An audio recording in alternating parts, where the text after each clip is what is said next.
livable, decent housing in city vertical housing program in the city and in the country. 44 square meters. Madami na nagpapareserve. Noong ito'y una namin inilathala,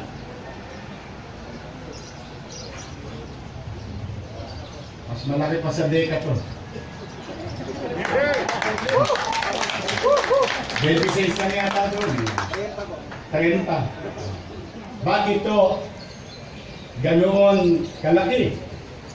Kasi ang itatayo natin, as you can see in your left side, ay talagang pangmatagalan, pangmahabaan. At ang gusto ko, karoon ng disenteng espasyo sa mga mahihirap nating kababayan. At lalo na sa mga nagpupursiging pamilya sa lungsod ng Maynila. Na pwede pala sila, kung sila'y naghahanap buhay, kung sila'y nagpupursige, pwede pala sila magkamit ng disenteng pamamahay. 2 bedroom. Yes, it's true. Yes, it's going to happen today. Mahirap mga upahan. Lalo na ngayon. Hindi ka pa nakatitiyak kung may babalikan ka pang trabaho. Dala ng krisis na kinakarap natin. Naranasan po namin ang mapalayas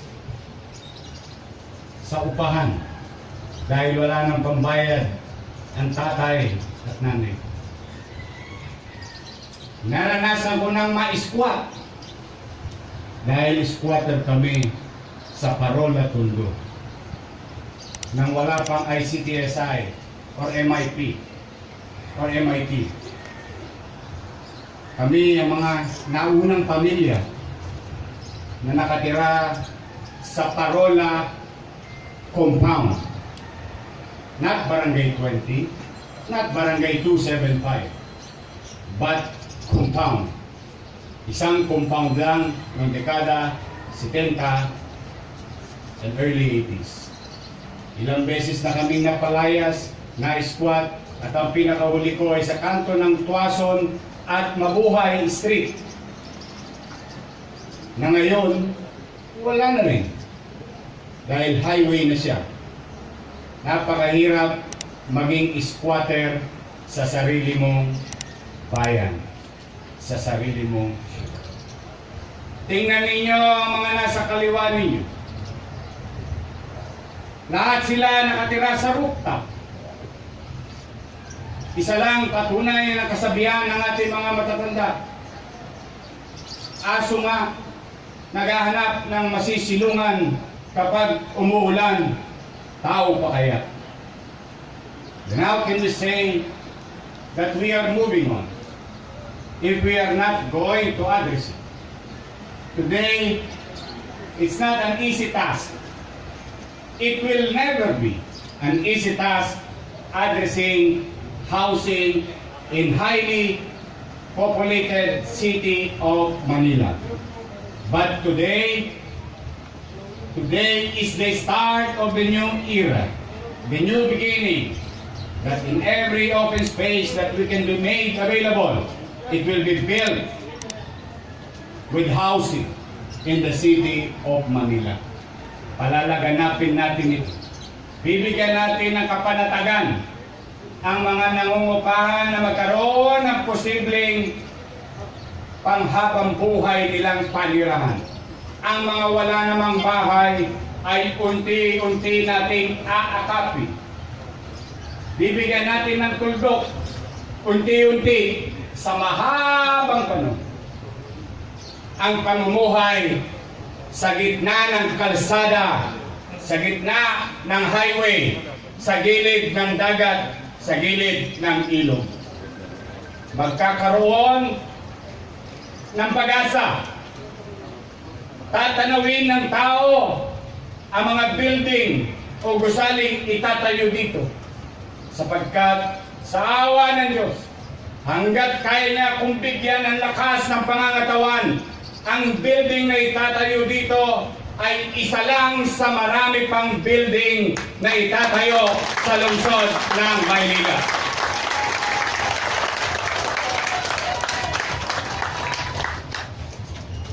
Huwag kayong mainip. Mahabang laban ito. Hindi madali ang magtatag ng mga ganitong gusali. Pero sa awa ng Diyos, kapag ang tao sa pamahalaan magpalit-palit man ng leader, nawa ay sundan ang yapak na ito.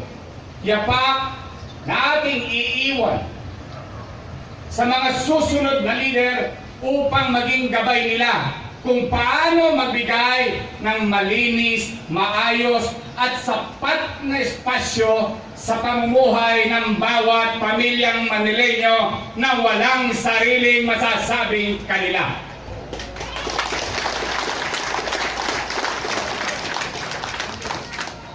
Nakita ko ang lahat ng ito.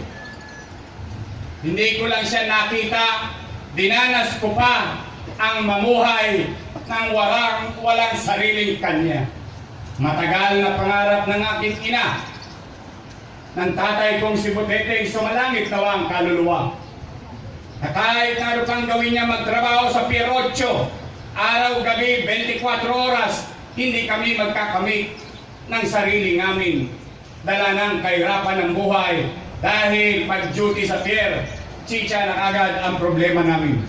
Ngayon, mawawalang pangamba ng bawat tao na magkakamit ng benepisyo nito. At sa awa ng Diyos, mabigyan sana ng linaw at kaisipan din bilang giya ang national government on how to do it, on how Manila did it, and we will show it to the country.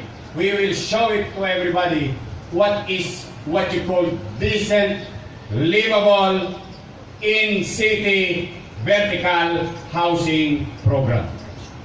We will not stop.